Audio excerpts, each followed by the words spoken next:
Pure coconut oil can be relatively cheap to buy, which makes it not worth the hassle of making your own coconut oil, mainly because of the amount of processing needed to do it.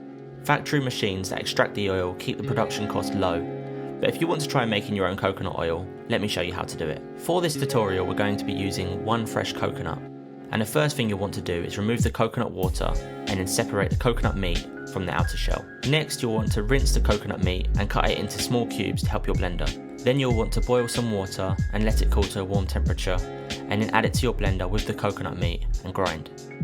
Once grinded, pour the mixture into a sieve to separate the coconut milk from the ground coconut meat, then press it with your hands to squeeze out the last drop. Grind the coconut meat a second time to extract more coconut milk. Don't throw the ground coconut away, you can add it to blended dates to make energy bars.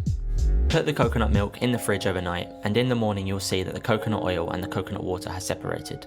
Place the white part into a saucepan, this will be for the coconut oil, and the leftover liquid can be strained a final time to separate the extra coconut oil, and then it can be added to plain rice to prepare a West African coconut rice dish called jollof rice. You can also use the water for any other dish that calls for coconut milk, and whilst it will not be as creamy, it will still have the nice coconut flavour. If you don't want to use the coconut water straight away, you can always put it in a container and freeze it.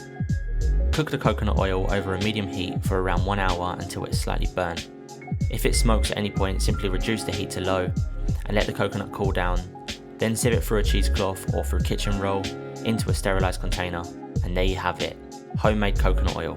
Coconut oil is best kept in the fridge and it will last for up to 2 years.